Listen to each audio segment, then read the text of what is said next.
There are several signs Jordan Love is little more than a backup. First of all, Green Bay's head coach Matt LaFleur warned us multiple times in the offseason to temper our enthusiasm. They didn't do that with Herbert, Burrow, or Mahomes. They didn't. Secondly, watch how Green Bay coaches him. They don't trust him. It's hyper-conservative. He only had 15 pass attempts through 3 quarters, doubled that in the fourth when he was trailing, but they'd rather not throw. Third, analytics and data prove he is awful in the first half. Can't be a good quarterback. Forget great. Can't be a good quarterback if you're always trailing. Hard enough to play the position, really, really hard to play it trailing. Jordan Love can't play it trailing and win games. Even on script, he's bad. Okay? So, simply put, he cannot throw the ball accurately down the field. Last night, 3 for 11 with 3 interceptions, just 5 yards down the field. This season, 20 yards down the field. He has a 35 passer rating, 6 for 26. Can't throw it down the field accurately. Listen, the chances of going from Favre to Rodgers to a star quarterback were Zippo. Let's get out of the star. He's not a tier 1. Can he be Derek Carr, Dak, Kirk Cousins? I'm 50-50 with a strong lean. He's a backup. Aaron Rodgers never had a 3-pick, no-touchdown game. Jordan Love's already got 1 and counting. Not good. Even more concerning, this is really concerning, is that Green Bay has an offensive coach outside of Max Crosby. That's a weaker defense. And they had from September 28th to October 9th to prepare. The longest you can get in the NFL without a bye. All that time, offensive coach, weak defense, script, 40% of the crowd Packer fans, and a nothing burger. Even more disturbing. This is the worst part. It's getting worse. Now everybody's got film. People have tape. He's losing confidence, and they can see what he can't do. Throw the ball down the field. Packer fans will suggest injuries, drop passes, inferior play calling. That's what fans do with bad quarterbacks. May I suggest Justin Herbert, who is on his 3rd offensive coordinator in, 4 years. First rookie year had the 32 ranked offensive line. 2 receivers who can never stay healthy. Mike Williams hurt again, Keenan Allen. And he just keeps breaking records for a young quarterback. You got it or you don't. Burrow, Mahomes. You got it or you don't. I don't see it.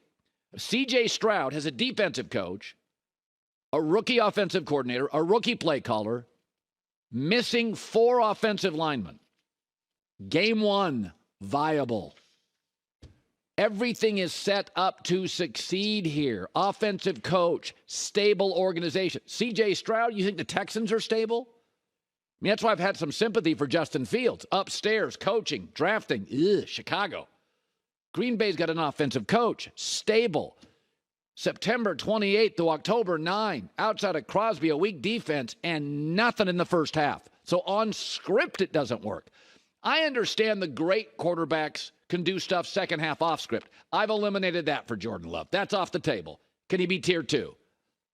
I don't see it. He's a backup. That I could be wrong. Now, you can still win games. Tim Tebow, who's not even an NFL quarterback, won 7 straight games. Great defense, great kicker, divine intervention, whatever it was. You can win games. But this is the Packers. This is Favre, Rodgers. So he appears to be a backup that doesn't throw the ball effectively down the field, and everybody now's got tape. It's getting worse. This was one of those games. Be honest, cheeseheads. You got your calendar and circled this one. This is the one you're like, oh, after we play Detroit, that'll be a tough one. Detroit's good. But then we get all this time off and face the Raiders. You circled that one. It's not like their schedule's been brutal. Bears defense, Raiders defense. You didn't open up. You didn't open up with the Niners and then have to face Pittsburgh. And then No. It's Bears. I mean, next, you get bye week, you face Denver. That's an atrocious defense. But, Jair Alexander said after the game, a player said after the game we're just going to have to hold teams to no touchdowns. The players know. My source told me in the offseason, there's no special. Game manager. Now, that term's kind of hard because everybody manages the game. Brock Purdy's managing the game. Brady at times managed the game. That's not everybody manages. Even Mahomes manages the game at some point. But I'm just telling you, the analytics, the warnings, the first half data, this guy dropped a ball. Have you seen what Lamar Jackson's dealing with? Guys are dropping touchdowns, multiple, same game. You see what Trevor Lawrence is dealing with? You got to get over drops. Romeo Dobbs should have caught it. You got to get over drops. Lamar Jackson, his receivers can't catch this year. They can't catch. First 2 games, Trevor Lawrence's couldn't catch. Well, injuries. Everybody's hurt. It's the NFL. It's week 5. Everybody's hurt. I thought it was not only a discouraging performance by the Dallas Cowboys, who have clearly shown the ability to play one way this year, and that is with a lead. Everybody's better with a lead. Your pass rushers can pin their ears back. Your quarterback can throw on play-action pass. Everybody plays better with a lead. Dak this year has been atrocious trailing against Arizona and San Francisco. Some of this is Dak was never a Tier 1 guy, regardless of what they think in Texas. He's not. He's a Tier 2 guy, maybe the top of the Tier 2 when you surround him with lots of good players. But it's funny to watch Brock Purdy go 10-0 and just break all these records, and you won't embrace him. Dak had a great O-line, a great run game. He had receivers. He had an offensive coach. He had the defense, and he got MVP votes in his first season. Since then, has he ever been that good? So this year, he's off to a really bad start. If you look at him trailing this year, his passer rating 63. His passer rating when leading is 103.6. Now, it is harder to play quarterback when you're trailing. But the delusion in Dallas is just amazing. Oh, it's this fault. Oh, it's this. Or it's that. How about this? Once you pay Dak, you have to scale back on weapons, and he's a game manager more than he is a guy that will carry the franchise. So Dak's never been great, in my opinion. He's been very good when he wasn't paid. But once you pay a running back big money, you got to scale back on the weapons. Patrick Mahomes right now, it's a very mediocre receiving core. You're paying Patrick big money. Josh Allen, Stephon Diggs, and a bunch of average guys. Why? Because you're paying Josh Allen big money. That's the way the game works. Cincinnati probably can't re-sign T. Higgins. They can't extend him. Jamar Chase is your guy, then you got to go draft him because Joe Burrow got paid. Keenan Allen, watch out. Justin Herbert got paid. Mike Williams hurt. They went and drafted another first-round wide receiver for a reason.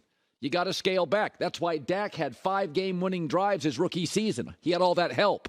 Then he got paid. He has 5 in the last 5 seasons total because he's got to do more of the lifting, and that's not who he is. It's real simple. The minute you give the quarterback the bag, you can load up that roster before then. The minute you give him the bag, you got to scale back somewhere, and you can't pay 3 great receivers. The Rams would love to go out and get another receiver, but they pay Stafford a lot, and Cooper Kupp makes a lot, and now Tyler Higbee, the tight end, makes something, and the right tackle makes something. So they need Puka Nacua, the rookie, a freebie. You got to hit home runs in the draft, 3rd, 4th, 5th round. I suggested Dalton Schultz going to the Texans would hurt. Ferguson, the tight end's got 175 yards through 5 games. I suggested no Amari Cooper could be trouble a few years ago. Brandon Cooks wasn't the answer. What's Brandon Cooks done? CeeDee Lamb is a lower end one. Tony Pollard's good, not special. That's meaning Dak is going to trail and is going to have to do the carrying. This stuff is not complicated. Go look at Mahomes' receiving core right now.